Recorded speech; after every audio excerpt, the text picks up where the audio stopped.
Of Christmases Long, Long Ago is my new book arriving for the 2025 Christmas season. Find out what Christmas was like centuries ago. Sneak preview, it was weird and spooky and rowdy, kind of gross sometimes. Find it wherever books are sold in hardcover from Lions Press and audiobook from Recorded Books. It's Christmas as you've never seen it before, and it makes a great gift.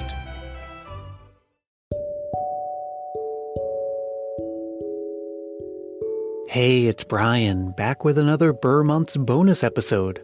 And by the time you hear this, we'll be just days away from the first Christmas Past live show recorded at the Great Dickens Christmas Fair.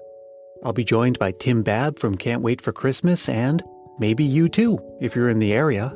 Go to dickensfair.com for details. And then, just days after that, it's Thanksgiving. And that means all 6 episodes of My Dear Santa, a true crime Christmas caper, will arrive in your podcast feeds.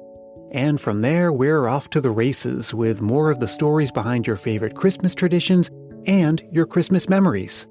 And you know what? I'm even going to do more of these bonus episodes like this all throughout the season. Yes, 2019 is going to be the biggest season yet for Christmas Past, and I'm excited to have you along for the ride. And if you're going to be anywhere near Los Angeles on December 15th, maybe you and I will see each other at Christmasland, an immersive Christmas movie experience. It'll include appearances by screenwriter Tracy Andreen, as well as old friends of Christmas Past, the boys from the Deck the Hallmark podcast, and Alonso Duralde, the author of Have Yourself a Movie Little Christmas. I'll be there too, getting people into the spirit by sharing Christmas memories. So go to christmaslandexperience.com to get your tickets. There's still time. And it's never too early to think about what comes after Christmas of 2019, so let me mention something to you now. A Christmas in July conference is in the works for 2020 in Nashville. I'm already on board to appear there, but I don't have specific details just yet. But keep an eye on silverscreenevents.com for details and follow them on Instagram at Christmas in July Convention. And keep listening to Christmas Past for details, but you were going to do that anyway, weren't you? Okay, now on with this week's episode. This week I'm reading you Hans Christian Andersen's 1845 short story, The Little Match Girl. I'll be back at the end to say goodbye, but in the meantime, let's get to it.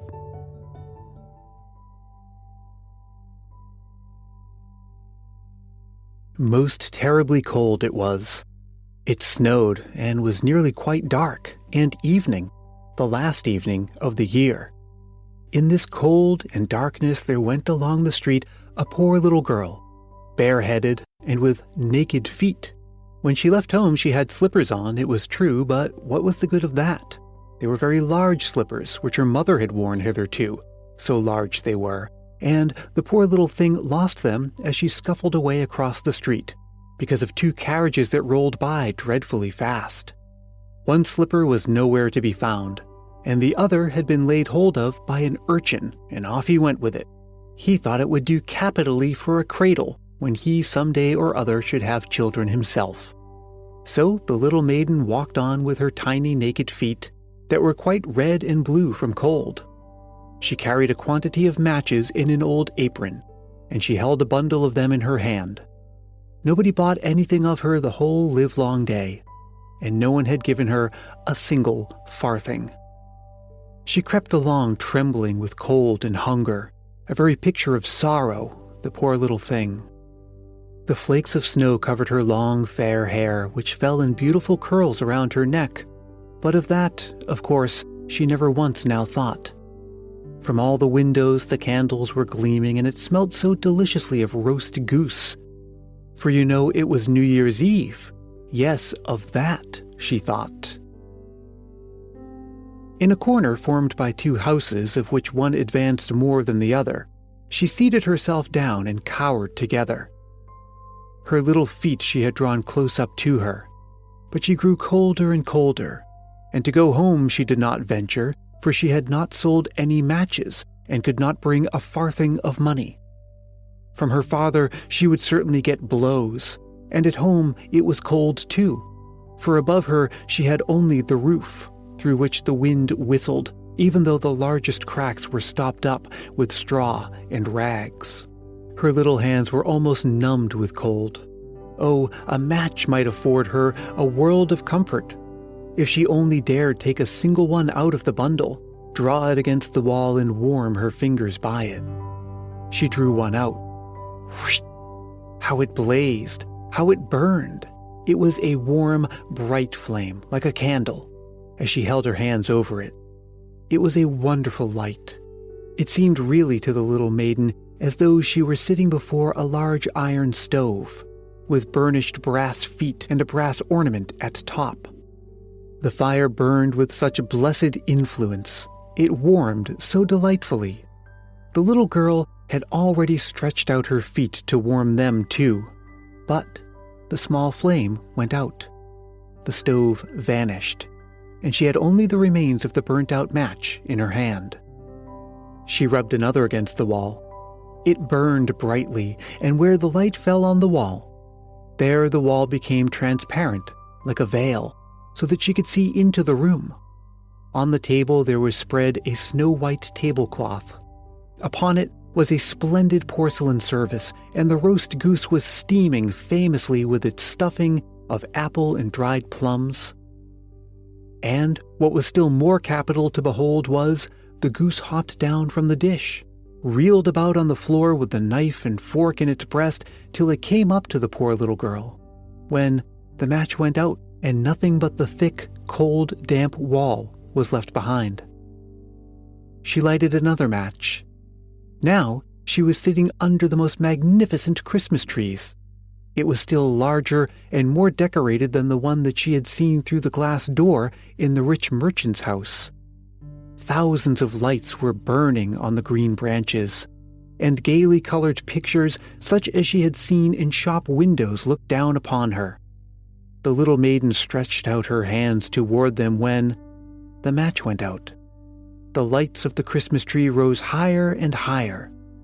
She saw them now as stars in heaven. One fell down and formed a long trail of fire. "Someone is just dead," said the little girl, for her old grandmother, the only person who had loved her, and who was now no more, had told her that when a star falls, a soul ascends to heaven. She drew another match against the wall. It was again light, and in the luster there stood the old grandmother, so bright and radiant, so mild, and with such an expression of love. "Grandmother," cried the little one, "oh, take me with you. You go away when the match burns out. You vanish like the warm stove, like the delicious roast goose, like the magnificent Christmas tree." And she rubbed the whole bundle of matches quickly against the wall, for she wanted to be quite sure of keeping her grandmother near her. And the matches gave such a brilliant light that it was brighter than at noonday. Never formerly had the grandmother been so beautiful and so tall.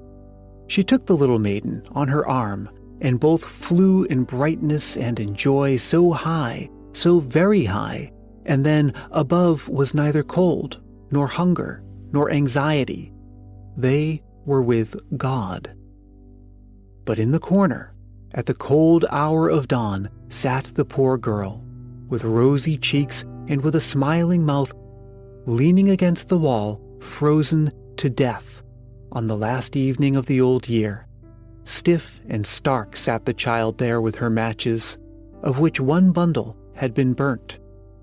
She wanted to warm herself, people said. No one had the slightest suspicion of what beautiful things she had seen. No one even dreamed of the splendor in which, with her grandmother, she had entered on the joys of a new year.